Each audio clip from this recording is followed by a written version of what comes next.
आप सभी साथियों को मेरा नमस्कार। मैं सौरभ सिंह आज़ाद लर्निंग क्लासेस में आप सभी का स्वागत है। आज मैं बायोलॉजी सब्जेक्ट का स्टार्ट करूंगा, जो कि आपके कॉम्पिटिटिव एग्ज़ाम में आपकी सहायता करेगा। सबसे पहले बायोलॉजी स्टार्ट करने से पहले मैं आपको बायोलॉजी का अर्थ बता देता हूँ। बायोलॉजी दो शब्दों से मिलकर बना हुआ है। वो दो शब्द क्या क्या क्या हैं? बायो और दूसरा शब्द क्या है? लॉजस। बायो मतलब होता है, बताइए बायो मतलब क्या होता है? बायो मतलब होता है लिविंग, और लॉजस मतलब क्या होता है? स्टडी। तो बायोलॉजी का मतलब क्या हुआ? Study of livings. ठीक है। तो लिविंग्स जो होते हैं उनकी प्रॉपर्टीज़ क्या होती है, मतलब कैसे बोलते हैं कि ये लिविंग है या नॉन लिविंग है? तो जो लिविंग्स होते हैं वो रिस्पायरेशन करते हैं, न्यूट्रिएंट्स लेते हैं या न्यूट्रिशन करते हैं, मूवमेंट करते हैं, उनके बॉडी में ग्रोथ होता है, डेवलपमेंट होता है। ग्रोथ मतलब जैसे बच्चा छोटा रहता है, फिर वो धीमे धीमे बड़ा होता है, उसके बॉडी में डेवलपमेंट, जैसे आई डेवलप होती है, स्टमक डेवलप होता है, सारी चीज़ें। जब वो बड़ा रहता है तो उसका मेंटली डेवलप होता है, फिजिकली डेवलप होता है वो। और क्या करते हैं लिविंग्स? रिप्रोडक्शन करते हैं। रिप्रोडक्शन मतलब होता है खुद की तरह स्तनधारी प्राणी या खुद की तरह यंग वंस को जन्म देना। ये कौन करता है? लिविंग्स करते हैं। तो सबसे पहले लिविंग थिंग्स को क्लासीफाई किसने किया? तो सबसे पहले लिविंग थिंग्स को क्लासीफाई किया कार्लस लीनियस ने। Carolus Carolus Linnaeus Carolus Linnaeus ने किसको क्लासीफाई किया? लिविंग थिंग्स को। कार्लस लीनियस ने लिविंग थिंग्स को क्लासीफाई किया अपनी बुक सिस्टेमा नेचुरिया में। सिस्टमा नेचुरिया में इन्होंने लिविंग थिंग्स को दो भाग में क्लासीफाई किया, दो पार्ट में, प्लांट्स और एनिमल्स। तो इस स्टडी ऑफ क्लासिफिकेशन को क्या बोला जाता है? टैक्सोनॉमी। तो फादर ऑफ टैक्सोनॉमी किसको बोल सकते हैं? कार्लस लीनियस को। बायोलॉजी भी दो पार्ट में डिवाइड होता है, दो भाग होते हैं बायोलॉजी के।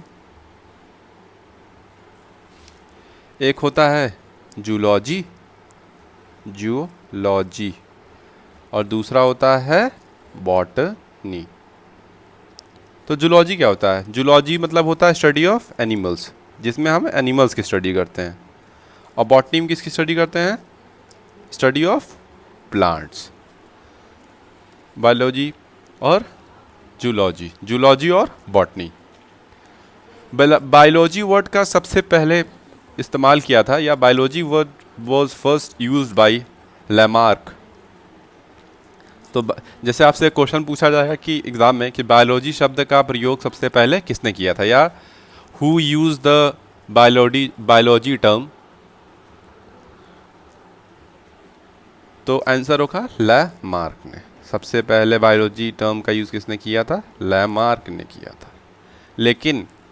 लेकिन फादर ऑफ बायोलॉजी किसे बोला जाता है? फादर ऑफ बायोलॉजी कहा जाता है एरिस्टोटल को।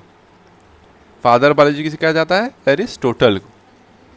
फादर ऑफ बायोलॉजी किसे कहा जाता है? एरिस्टोटल को। और इन्हीं को भी फादर ऑफ जूलॉजी भी कहा जाता है। इन्हीं एरिस्टोटल को फादर ऑफ जूलॉजी। जूलॉजी मतलब क्या होता है? बताइए आप सभी लोग। अभी बताया था थोड़ी देर पहले। जूलॉजी मतलब क्या होता है? जूलॉजी मतलब होता है स्टडी ऑफ एनिमल्स। चलिए आगे बढ़ते हैं। बॉटनी क्या क्या हो गया? बायोलॉजी, बायोलॉजी हो गया, जूलॉजी हो गया, अब क्या बचा? बॉटनी। तो फादर ऑफ बॉटनी किसे कहा जाता है? फादर ऑफ बॉटनी किसे कहा जाता है? थियोफ्रेस्टस। थियोफ्रेस्टस को फादर ऑफ बॉटनी कहा जाता है। फादर ऑफ माइक्रोबायोलॉजी किसे कहा जाता है? माइक्रोबायोलॉजी किसे कहा जाता है? फादर ऑफ माइक्रोबायोलॉजी कहा जाता है Antonie von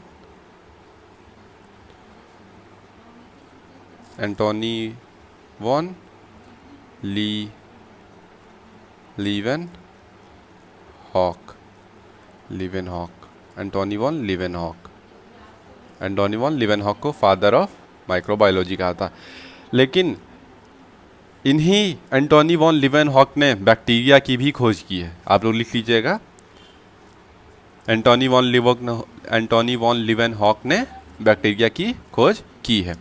father of medical science किसे कहा जाता है? फादर ऑफ मेडिकल साइंस कहा जाता है हिप्पोक्रेटस। हिप्पोक्रेटस को क्या कहा जाता है? Father of medical science. ये आज से बायोलॉजी की शुरुआत हम लोगों ने की है। कल से हम पहला चैप्टर हम स्टार्ट करेंगे न्यूट्रिशन। तो आज पहली बार हमने यूट्यूब के माध्यम से पढ़ाने की कोशिश की है। धीमे धीमे इस माध्यम को हम अडॉप्ट कर जाएंगे और आप लोगों को PDF फॉर्म में भी नोट्स प्रोवाइड करेंगे जल्द से जल्द। धन्यवाद।